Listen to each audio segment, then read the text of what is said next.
আসসালামু আলাইকুম ওয়া রাহমাতুল্লাহি ওয়া বারাকাতুহু। কাছে এবং দূরের দেশ এবং প্রবাস থেকে যারা আমার এই ভিডিওটি দেখছেন, তারা অবশ্যই চ্যানেলটি সাবস্ক্রাইব করে আমাদের পাশেই থাকবেন। যারা অলরেডি সাবস্ক্রাইব করেছেন তাদেরকে অসংখ্য ধন্যবাদ। তো আজকের আলোচনা হচ্ছে আলেম কেন ব্যবসা করবে। তো হাদিস শরীফের মধ্যে আসছেন এবং কোরআনের আল্লাহ পাক রব্বুল আলামিন বলেন যে আমি সুদকে হারাম করেছি, ব্যবসাকে হালাল করেছি। এবং প্রত্যেকটা নবী রাসূলরা তাদের ব্যক্তিগত একটা ব্যবসা বাণিজ্য ছিল।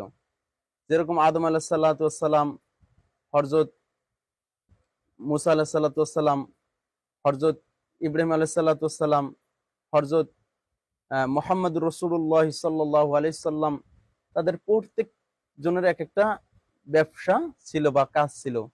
যেরকম ভাবে কেউ বা রাজমিস্ত্রির কাজ, কেউ বা কৃষি কাজ, কেউ বা এরকম কাপড়ের ব্যবসা,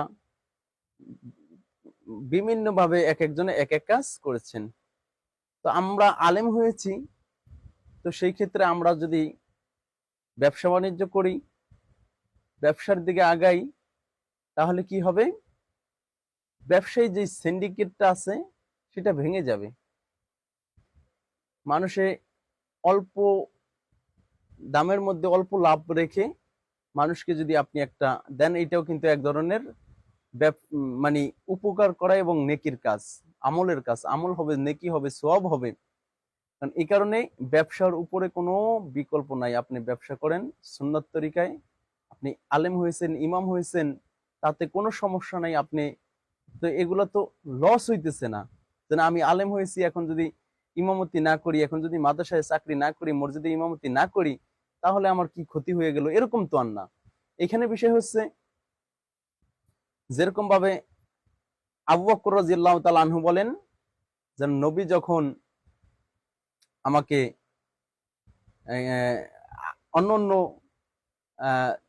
লোকেরা যেরকম বাবা সন্তানের জন্য জমি রেখে যায়, আর আমাদের নবী আমাদের জন্য রেখে গিয়েছেন ইসলাম, এলেম। যেই এলেম কোনো সময় কমে না, যত এটা প্রচার প্রসার করে তত এলেম বাড়তে থাকে। আপনি যেহেতু এলেম অর্জন করেছেন, এলেম আপনার থাকবে, কিন্তু আপনি এই এলেম নিয়ে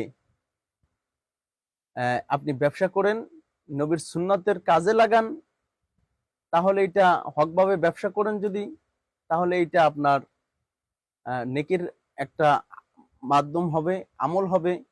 এবং আপনি ইমামতি করে যেটা প্রয়োজন মিটাইতে পারতেছেন না, ৬,০০০, ৫,০০০, ৪,০০০ টাকা, ৯,০০০ টাকা বেতনে, তো আপনি এটা স্বাধীনভাবে ব্যবসাটা করতে পারেন, করলে এবং সিন্ডিকেট ভেঙে দিতে পারেন এবং আপনার চাহিদা পূরণ করতে পারেন।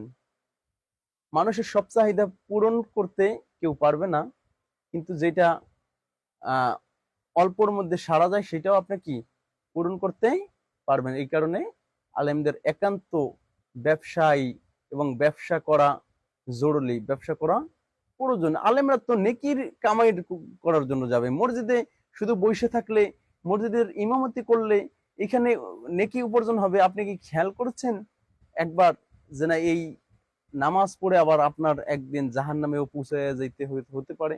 কারণ আপনি যখন নামাজ পড়াইতেছেন, ভুল ভ্রান্তি যদি আপনার হয়ে যায়, আল্লাহ মাফ করুক, আর মুসল্লিদেরকে যদি ভুল পড়ান, মুসল্লিরাই আপনাকে হ্যান্ডকাপ করে দিবে যে না এই হুজুরে আমাদেরকে নামাজ পড়াইছে, এই হুজুর এই আলেমে আমাকে নামাজ পড়াইছে, তাকে ধরেন, তাকে গ্রেফতার করেন।